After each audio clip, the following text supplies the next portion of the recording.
Thrombin पता है coagulant है या एंटी कोगुलेंट है? क्वेश्चन ये था ना। दोनों ही होगा? कैसे होगा दोनों? अच्छा, कितने लोगों का फेथ ये है कि कोगुलेंट होगा? कोई नहीं। और एंटी कोगुलेंट पे इंडिविजुअल अकेला? अच्छा, एक और ऑप्शन है, बोलो। Anticoagulant procoagulant. और procoagulant is a coagulant. लगभग देखो, प्रो वर्ड जहां भी लगा, थोड़ा सा अंडरस्टैंडिंग के लिए, जो प्रो लगा होता है ना, जैसे हम पढ़ते हैं एंजाइम और एक पढ़ते हैं pro enzyme, pro enzymes.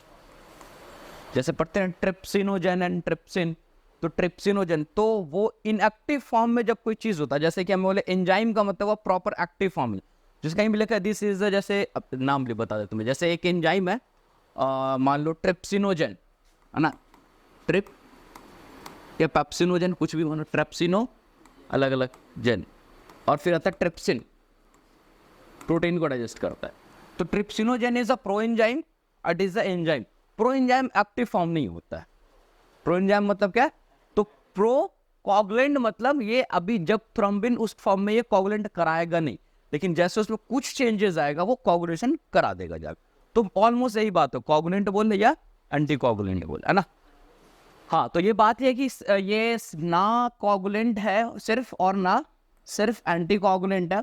This thrombin is a both, it is a coagulant and anti coagulant, मतलब दोनों काम ये कर रहा है। लेकिन दोनों काम कैसे कर रहा है उस चीज को भी समझने की जरूरत है। तो मैं कल जो बता रहा था वहां से मैं अभी वहीं से मैं स्टार्ट कर रहा हूँ। तो अभी आगे चल के मैं बताऊंगा ना, तो ये तुम्हें समझ में आएगा कि थ्रोम्बिन कैसे, कोगुलेंट कैसे, ये तो कल बता दिया था। कोगुलेंट कैसे वो तो कल मैं बता दिया था। अब एंटी कोगुलेंट कैसे है थ्रोम्बिन, वो भी मैं बताऊंगा आगे चल के अभी, ठीक है। तो राइट आंसर इज, चलो सही है तुम लोगों का कि भाई दोनों है ना, सिर्फ और सिर्फ कोगुलेंट नहीं है, ये एंटी कोगुलेंट एक्शन भी शो करेगा, है ना। श्योर।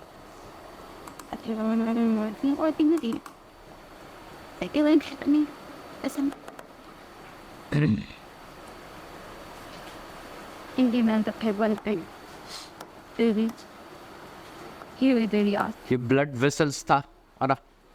इस ब्लड वेसल्स के अंदर में हम लोगों ने देखा था कल, सबसे अंदर में का इंडोथेलियल सेल्स का लेयरिंग था, है ना। इंडोथेलियल सेल्स का लेयरिंग था, छोटा छोटा बना देते चल, जैसे इंडोथेलियल सेल। और हमने बताया था जब एक endothelial cell healthy endothelial cell होता है तो उस टाइम पे अलग अलग सब्सटेंस रिलीज करता है, लाइक क्या, नाइट्रिक ऑक्साइड, लाइक क्या था, और क्या था ये भूल गए जी, नाइट्रिक ऑक्साइड था और प्रोस्टाग्लैंडिन I2, और क्या था, ADP डाइफॉस्फेटेस। पहला स्टेप में बताया था, फर्स्ट स्टेप, अलग अलग स्टेप मतलब अलग अलग मैकेनिज्म्स है। ब्लड किसी तरह फ्लूइड फॉर्म में रहे, इसके अलग अलग स्टेप है। इस मैकेनिज्म के तहत मैं बताया था कि जो प्लेटलेट्स है, मैं थोड़ा सा जस्ट रिवाइज करके आगे बढ़ रहा हूँ, जो प्लेटलेट्स है, प्लेटलेट्स के ऊपर क्या रहता है बाहर में, ये P4 प्लेटलेट रिसेप्टर्स होते हैं, एंड दिस रिसेप्टर आर, ये जनरली प्लेटलेट कहाँ होता है, सेंट्रलाइज में होता है। ये तब पेरीफेरी में या करके या इसके अंदर में एड्रेंट होगा जब ये रिसेप्टर एक्टिवेट हो जाएगा। क्या हो जाएगा? रिसेप्टर एक्टिवेट हो जाएगा। तो ये जो नाइट्रिक ऑक्साइड है, स्पेशली हम लोग बात करते हैं, ये जो अभी इंडोथेलियल से सेक्रेशन हो रहा है, इसका काम होता है it's prevent the activation of this receptor. ये काम क्या करेगा? इस रिसेप्टर को एक्टिवेट ही नहीं होने देगा, क्योंकि जैसे ही रिसेप्टर एक्टिवेट होगा ये किधर आने लगेगा, पेरीफेरी इधर क्या आने लगेगा, इंडोथेलियम के साथ लगेगा, प्लेक बनाने लगेगा। तो अगर ये रिसेप्टर जो प्लेक बनाने को जाएगा उसी रिसेप्टर को हम क्या कर दे, डीएक्टिवेट कर दे, तो पॉसिबल है कि वो जाएगा, वो काम ही नहीं करेगा। तो इसलिए सब मिला करके काम करता था, जिसको हम इसी कहते हैं एंटी प्लेटलेट एक्शन। ये सबका ना, ये सबका क्या एक्शन होता है? Anti platelet action, anti platelet action. अब प्लेटलेट एक्शन में क्या भाई, तो कोगुलेशन, सॉरी इस चीज से रोकेगा। दूसरा एक क्या बताया था, कोई रिविजन विजन नहीं किए हो जी तुम लोग। दूसरा क्या बताया था, एक सब्सटेंस होता है हेपेरॉन सल्फेट, है ना, हेपेरॉन सल्फेट। ये ऑलरेडी इंडोथेलियल सरफेस मॉलिक्यूल्स है जो यहाँ पे रिलीज हो रहा है, और ये हेपेरॉन सल्फेट पर क्या करके बाइंड हो रहा था, into this squeezer. यस, हाँ, इस पे क्या के बाइंड हो रहा था? एंटी थ्रोम्बिन 3, एंटी थ्रोम्बिन 3, ये आकर के क्या करता था? इस हैपेरॉन सल्फेट के साथ बाइंड करेगा। तो एंटी थ्रोम्बिन 3 ब्लड प्लाज्मा में आ रहा है, जो इंडोथेलियल सरफेस है वो एक मॉलिक्यूल हैपेरॉन सल्फेट बना रहा है। एंटी थ्रोम्बिन 3 जैसे बाइंड होता था तो एक ये दो काम बेसिकली करता था। एक तो करता था जो एक्टिवेटेड क्लॉटिंग फैक्टर, दो फॉर्म है हमारे बॉडी में, इनएक्टिव फॉर्म है, जब एक्टिवेटेड फॉर्म में आता है तो वो क्लॉट कराने को जाता है। तो जो एक्टिवेटेड क्लॉटिंग फैक्टर है तो क्या करेगा? डीएक्टिवेट्स कर रहा था किसको? Clotting factor, activated clotting factor. तो ऐसे सिंबॉलिक फॉर्म में बता दो कि अगर मान लो जैसे मैं 10 लिखता हूँ सपोज, है ना, और इसके साथ ए लगाता हूँ और 10 लिखता हूँ, ए नहीं लगाता हूँ, तो ये मतलब होता है कि इसका मतलब ये बुक्स में भी होगा, ऐसा कोडिंग होगा, बुक्स भी पढ़ोगे तुम्हें मिलेगा। इसका मतलब होता है एक्टिवेटेड क्लॉटिंग फैक्टर, इसका मतलब नॉन एक्टिवेटेड क्लॉटिंग फैक्टर, है ना। तो हम सीधा सा अगर सिंबल फॉर्म में भी लिखे तो आप समझ में आ जाएगा, है ना। तो हम ये देखते थे कि deactivate the activated clotting factor number 10 and activated clotting factor number 9, है ना। क्या हुआ? Is 9. हाँ, तो ये 9 और 10 जो दो तुम्हें देखने को मिलता था, उस दोनों को ये क्या करता था? ये डीएक्टिवेट करता था। तीसरा एक और काम करता था, क्या? It's also deactivate the thrombin. किसको करता था? डीएक्टिवेट्स द थ्रोम्बिन, क्योंकि डीएक्टिवेट्स द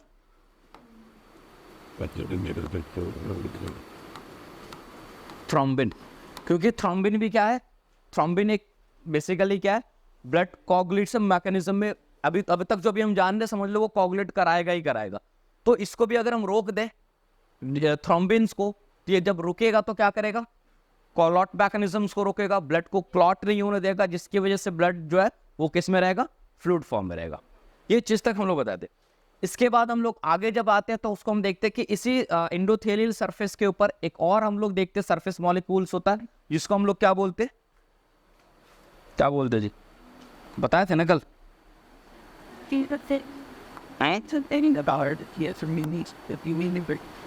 नहीं बताए थे? थ्रोम्बो मॉडलिंग नहीं बताया था कल ये? अच्छा, यही तक थे। चलो, तो तीसरा एक मॉलिक्यूल्स हम लोग देखते, चलो यहाँ पे स्पेस ले लेते हैं। तीसरा एक मॉलिक्यूल्स और है, किसी भी शेप में ले लो चलेगा। This is thrombomodulin. क्या ये? Thrombomodulin is surface molecules है। Thrombomodulin. अब देखो ये थ्रोम्बो मॉडलिन का काम क्या करता है? इस थ्रोम्बो मॉडलिन्स के ऊपर आकर के कंबाइंड होगा क्या? इसके ऊपर कंबाइंड होगा थ्रोम्बिन। क्या कंबाइंड होगा? थ्रोम्बिन कंबाइंड करेगा। ये क्या करेगा? इसके ऊपर के इस सरफेस के ऊपर आकर के थ्रोम्बिन कंबाइंड होता है। ये मान लो क्या है? थ्रोम्बिन। थ्रोम्बो मॉडलिन ये क्या है? थ्रोम्बिन है। ये थ्रोम्बिन इसके साथ आएगा। तो जैसे थ्रोम्बो मॉडलिन के साथ थ्रोम्बिन आकर के बाइंड करेगा, जस्ट अ मिनट, समझ लो just a minute, this complex is activated. यानी कि पहले तो इंडिविजुअल थ्रोम्बो मॉडलिन था, उसके साथ जैसे क्लॉट होने के लिए चला तो थ्रोम्बिन वगैरह बन रहा है, तो थ्रोम्बिन बनेगा तो थ्रोम्बिन ब्लड में फ्लो करेगा, तो थ्रोम्बिन जाकर के अटैच हो जाएगा किसके साथ? थ्रोम्बो मॉडलिन के साथ अटैच हो जाएगा जैसे ही बनेगा। तो थ्रोम्बो मॉडलिन के साथ जैसे अटैच हो जाएगा, वैसे ही हम लोग देखते हैं कि थ्रोम्बो मॉडलिन क्या करने लगता है, सॉरी, ये thrombomodulin and thrombin complex का फॉर्मेशन हो गया। This complex activate the protein C. किसको एक्टिवेट कर देगा? ये प्रोटीन सी को एक्टिवेट कर देता है। किसको करता है? प्रोटीन सी को एक्टिवेट करता है। और प्रोटीन सी जो है, this activate the protein C.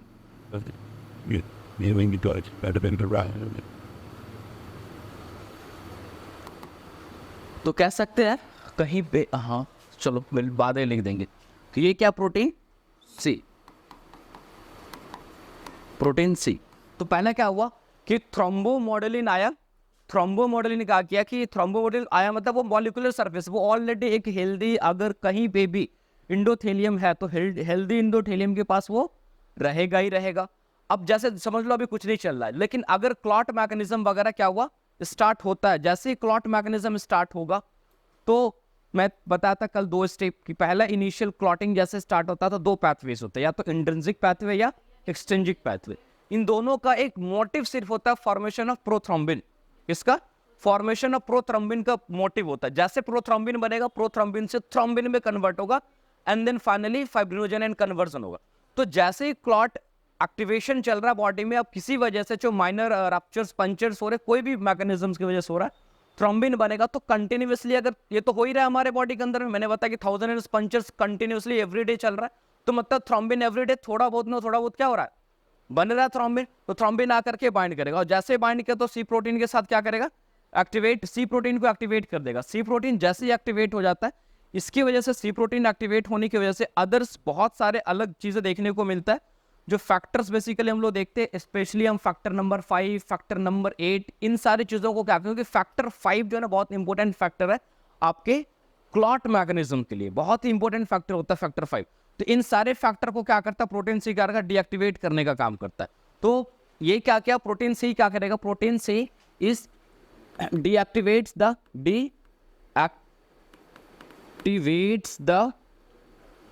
activated factor number 5 and activated factor number 8, है ना। इस 2 फैक्टर को क्या करेगा, डीएक्टिवेट करेगा। अब तुम सोचो यहां पे थ्रोम्बिन क्या काम किया, ब्लड क्लॉट कराने का काम किया, ब्लड को क्लॉटिंग से रोकने का काम किया। ये थ्रोम्बिन है ना, ये थ्रोम्बिन आया, इसके साथ बाइंड हुआ, और इसी के बाइंड होने के वजह से ये प्रोटीन सी एक्टिवेट हुआ, और प्रोटीन सी जैसे ही एक्टिवेट हुआ तो ये काम क्या कर रहा है, रोक रहा है। तो कहीं ना कहीं थ्रोम्बिन क्या किया, एंटीकोगुलेंट वर्क कर रहा है यहाँ पर, थ्रोम्बिन वर्क। तो कभी किसी को जब आंसर करोगे कि भाई, किसी को बोलोगे कि भाई थ्रोम्बिन क्या है, it is a coagulant as well as anticoagulant. तो कोगुलेंट तो सिंपल है, every person is known this thrombin is a coagulant, but तुम्हें थोड़ा सा डिफरेंट होना वहां पर है कि भाई एंटीकोगुलेंट तो कैसे, तो ये मैकेनिज्म पूरा उन्हें बताना भाई क्या भाई। तो थ्रोम्बोमॉडलिन मॉलिक्यूलर सरफेस स्ट्रक्चर्स है, उसके साथ थ्रोम्बिन बनेगा। आपको थ्रोम्बिन का असर है भाई, डेली एवरीडे पंचर चल रहा है हमारे बॉडी के अंदर, वहां से हो सकता है थ्रोम्बिन आया हो। थ्रोम्बिन क्या कहते हैं, थ्रोम्बिन थ्रोम्बोमॉडलिन कॉम्प्लेक्स बना, और थ्रोम्बिन थ्रोम्बोमॉडलिन कॉम्प्लेक्स जैसे बनता है, ये क्या करेगा, डीएक्टिवेट करेगा किसको, factor activated factor 5 and factor 8 को। और ऑब्वियस बात है फैक्टर 8 फैक्टर 5 पे अगर क्लॉट कराता जाकर के, तो अब उसको डीएक्टिवेट कर दिया तो क्लॉट मैकेनिज्म क्या होगा, होल्ड हो जाएगा, जिससे क्या होगा कि यहां पर जो थ्रोम्बिन है, these thrombin are shows the, क्या करेगा, here's these thrombin are shows the anticoagulant mechanism, anticoagulant function show कर रहा है। इसलिए हम लोग थ्रोम्बिन को हम क्या मानते, दोनों चीज मानते, क्या मानते, कोगुलेंट एंड एंटीकोगुलेंट। ठीक है, थोड़ा सा तुम लोग लिख लो, क्योंकि हम मिटाएंगे थोड़ा सा, आगे स्लाइड पे जाएंगे तो फिर डायग्राम बनाना पड़ेगा। इतना कम से कम आधा लिख लोगे एक साइड का, फटाक से लिखो तो। ठीक है, कि यही इंडोथेलियल सेल एक और समझो केमिकल सब्सटेंस रिलीज करती है, जिसको हम लोग TPA के नाम से जानते हैं। क्या नाम से जानते हैं, TPA के नाम से जानते हैं, TPA के नाम से। What is this TPA? TPA किसको बोलते हैं हम लोग, टिश्यू प्लाज्मिनोजेन एक्टिवेटर। क्या है, स्मॉल टी लिखेंगे, tissue plasminogen activator, tissue plasminogen activator. अब से देखो एक्टिवेटर, अब ये क्या है, प्लाज्मिनोजेन, क्या लिखा हुआ, प्लाज्मिनोजेन, और एक जगह मिलेगा प्लाज्मिन। क्या मिलेगा, plasmin. Plasminogen and plasmin is the same ना, प्लाज्मिनोजेन है प्रोएंजाइम है, और प्लाज्मिन क्या है, एंजाइम से। तो एक्चुअली क्या होता है, ये जो आपका इंडोथेलियल सेल से ये क्या रिलीज हुआ, TPA यानी कि टिश्यू प्लाज्मिनोजेन एक्टिवेटर। और आपकी बॉडी यानी ब्लड स्ट्रीम के अंदर में प्लाज्मिनोजेन बैठा हुआ है, क्या लगा हुआ है, प्लाज्मिनोजेन इस ब्लड के अंदर में। अब ये प्लाज्मिनोजेन है वो क्या है, प्रोएंजाइम। अब प्रोएंजाइम अभी मैं बताया क्या होता है, इनएक्टिव होता, कोई काम का नहीं होता। लेकिन अब इसी को क्या करता है, ये जो रिलीज हो रहा है इंडोथेलियम सेल से, है ना, TPA जो रिलीज हो रहा है, this TPA is causes the conversion of plasminogen into plasmin. किसमें कन्वर्ट कर देगा, प्लाज्मिनोजेन इनटू प्लाज्मिन में कन्वर्ट कर देगा, किसमें, प्लाज्मिन। और प्लाज्मिन जो है, this is a severe fibrino cutter, मतलब कि जब फाइनल टच जब हम लोग देखते हैं, जब ब्लड क्लॉट करता है तो हम लोग पढ़ते हैं कि फाइब्रिनोजन फाइब्रिन में कन्वर्ट होता है। जब क्लॉट मैकेनिज्म पढ़ेंगे तो लास्ट स्टेप जो होगा, फाइब्रिनोजन किसमें, फाइब्रिनोजन किसमें कन्वर्ट होता है, फाइब्रिन्स में कन्वर्ट हो जाता है। और ये एक तरह का थ्रेड लाइक ऐसे, जब देखोगे ब्लड क्लॉट कर जाता है तो थ्रेड तेरा दिखेगा। अगर तुम क्लॉटिंग टाइम देखोगे, कैपिलरी ट्यूब ब्रेक कर करके देखोगे, ये अभी चेक किया तुम लोग, clotting time capillary tube method से देखे होगे, तो उसको तोड़ तोड़ के देखते हो तो क्या थ्रेड थ्रेड दिखता है। This thread is what, this thread is a fibrin, actually thread fibrin thread, वो प्रोटीनस फाइब्रिन थ्रेड होता है, ठीक है। तो ये जो है ना plasminogen, this is a proteolytic enzyme. कभी कोई पूछे व्हाट कैसा एंजाइम है, तो प्रोटियोलाइटिक एंजाइम है, मतलब ये प्रोटीन को डाइजेस्ट करने वाली एंजाइम है। फाइब्रिनोजेन क्या है भाई, फाइब्रिन हम पढ़ा है, प्रोटीन है, इसको क्या करेगा, तोड़ने का काम करेगा। लेकिन कब, जब ये एक्टिवेट होगा, एक्टिवेट कौन करेगा, टिश्यू प्लाज्मिनोजेन एक्टिवेटर करेगा। अब ये जैसे एक्टिवेट करता है तो प्लाज्मिनोजेन बेसिकली क्या है, it is a fibrin cutter है, बेसिकली सकते हैं क्या कहते हैं, फाइब्रिन कटर है, उसको तोड़ने का काम करेगा, उसको खत्म करने का काम करेगा। तो अब तुम सोचो कि अगर कोई क्लॉट मैकेनिज्म चल रहा है, फाइब्रिनोजेन तक जा रहा है, अब ये फाइब्रिनोजेन या थ्रोम्बिन, ये सब चीज काफी ज्यादा हमें देखने को मिलता है। कहां पर, दो जगह एरिया हमारे बॉडी में है, एक है लंग्स और दूसरा है लीवर। मैं अभी आऊंगा लंग्स लीवर की कहानी को लेकर, आगे बताऊंगा। बट अभी तुम इस चीज को याद रखो कि दो जगह बॉडी का पार्ट से जहां पर ज्यादातर एम्बोलाई देखने को मिलता है, छोटे छोटे एम्बोलाई, यानी कि इस तरह के छोटे छोटे जो बॉडी में कहीं कहीं क्लॉट हो रहा है, तो जरूरी नहीं कि क्लॉट थोड़ा सा यहाँ हुआ तो यहीं पर रहेगा। ब्लड फ्लो है ना, ब्लड फ्लो में क्या होता है कि चीजें आगे बढ़ती हुई चली जाती है। ब्लड फ्लो में क्या होता है, चीजें आगे बढ़ती हुई चली जाती है। तो एक चीज तो ये तुम्हारा हो गया।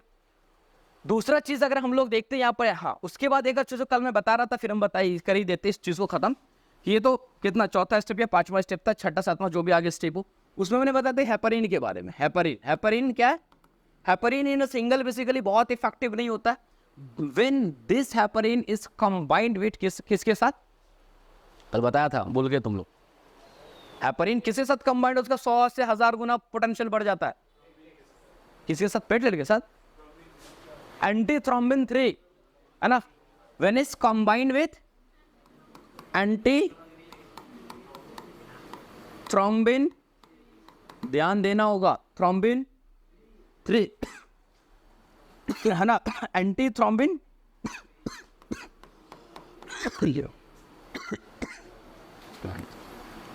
है ना, एंटी थ्रोम्बिन 3 के साथ जब ये कंबाइन करेगा तो इसका जो पोटेंशियल है, पोटेंशियल मतलब पोटेंशियल जो है, पोटेंशियल्स इंक्रीज कर जाता है 100 to 1000 टाइम।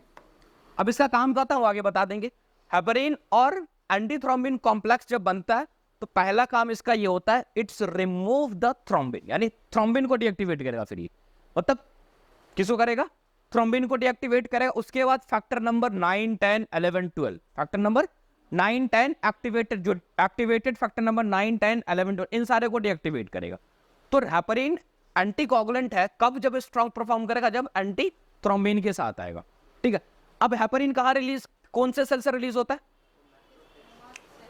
मास्ट सेल, हाँ वेरी गुड, मास्ट सेल से रिलीज होता है।